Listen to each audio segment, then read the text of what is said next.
عملها كولر وعملها رجالة النادي الأهلي، وطلع الموضوع في المتناول مش صعب والدنيا بسيط. انت النادي الأهلي، انت بطل القارة في أي مكان، في بريطانيا، في جنوب أفريقيا، في أي مكان، انت نجم القارة، انت بطل القارة، انت النادي الأهلي. الموضوع بس محتاج ايه؟ البديهيات، شوية تركيز، شوية لياقة، شوية حداقة شوية مفهومية، تكتيك، بس التزام، رجولة، قتالية، روح، شخصية. الموضوع بسيط. محتاج مدرب واقف بره بيعمل الحد الأدنى من اللي أي مدرب بيعمله، حتى لو في حاجات كتير ممكن نتكلم فيها برضه. لكن أداء اللهم صل على النبي النهاردة، أداء، قتالية، التزام، تحركات، على المستوى الهجومي، على المستوى الدفاعي، رجولة. مباراة زي ما قلنا هي مش بتتلخص غير في رجولة، في تركيز. التركيز ده مش كلمة عابرة، التركيز دي إن أنا كلاعبة على المستوى الفردي أو على المستوى الجماعي، أنا عندي مجموعة أدوار أنا بنفذها ولا مش بنفذها. بس محتاج مين بقى اللي يقول لي ويظبط لي الكفة والميزان ده؟ مين؟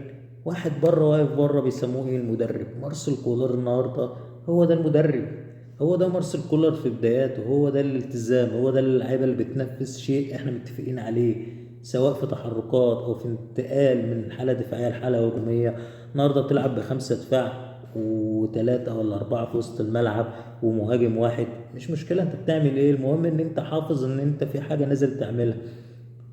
مفاتيح لعب سان داونز كلها النهارده انت قفلتها.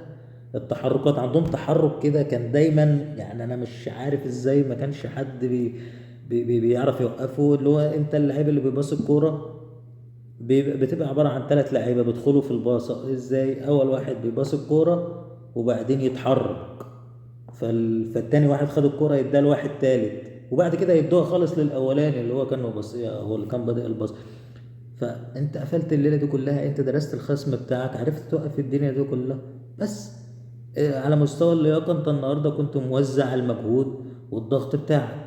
الضغط بتاعك كان الفريق يا باشا ياخدوك يستفزوك، تعالى هاجم علينا، يطلع لك الحارس بتاعهم ده اسمه ايه، ويليامز، يطلع حولك يجيب لك، طب تعالى اضغط عليا، لا مش ضغط عليك.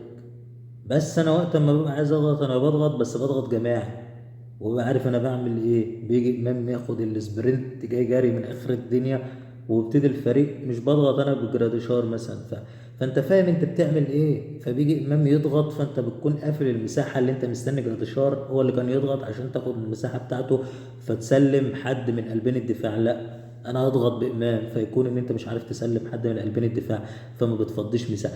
فانا مذاكرك وحافظ انت بتعمل ايه وجيت قفلت. فكل ده مذاكره. طيب التنفيذ على ارض الملعب، رجاله بقى، رجاله، رجاله واثقه في المدرب بتاعهم اللي واقف بره خلاص. ليه؟ لانه حس ان هو قاري الدنيا، قاري المشهد، شايف الماتش ده قبل كده، هو شايف الماتش ده قبل ما هم ينزلوا، فخلاص واثقين فيه. فطالما واثقين فيه قول لنا يا باشا هننفذ، تمام. امام اللهم صل على النبي احسن لاعب في الشوط الاول وفي الشوط الثاني. يعني مستوى اللياقه قل شويه لكن مفيش، يعني كل خطوره لعبك كانت تقريبا من 90% من عند امام. جالك فرص كان ممكن تسجل، جالك، قتلت انت الفرص بتاعت سان داونز ومنعت الفرص، منعت. فانت عملت كل اللي انت عاوزه. يتبقى بس ان انت ان شاء الله في مباراة العودة ما يعني ما تتكبرش على اللي انت عملته ده وتحس ان انت عملت حاجة يعني خلاص. لا، احنا ما عملناش حاجة. احنا كل اللي عملناه اللي هو الطبيعي بتاع النادي الاهلي.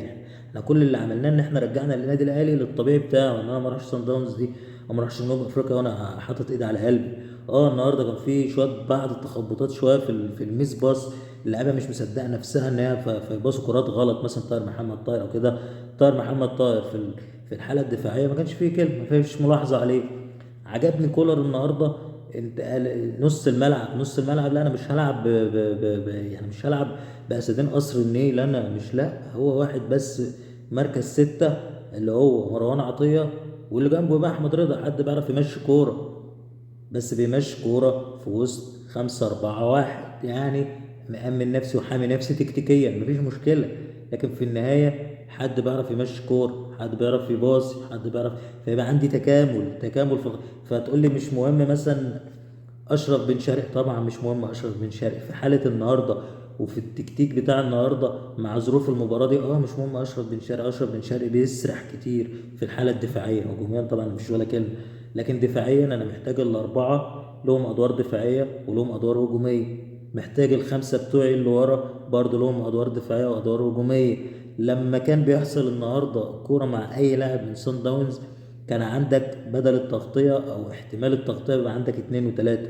يعني لو الاحتمال إن أنا أقفل على الباصة هو عدى الباصة، أولا الاحتمال إن هو يستلم أنا ضاغط عليه، طب افرض استلم ولف، وده ما حصلش كتير النهاردة أو تقريبا ما حصلش، وبصل لزميله، اكون انا قافل زاويه التمرير او زاويه الباص. طب لو وصلت لزميله او لو جرى في مساحه وانا عارف ان هو هيجري وقفلت بس ما اتقفلتش، يكون حد تاني بيغطي، يكون ياسر بيغطي مثلا في ظهر الباك اللي هو الباك الشمال النهارده العش او ايا كان.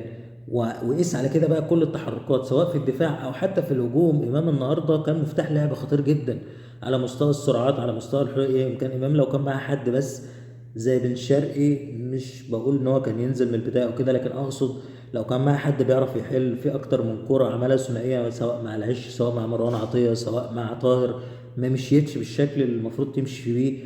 ولكن انت كان ليك شكل هجومي يمكن اخطر من صن داونز النهارده.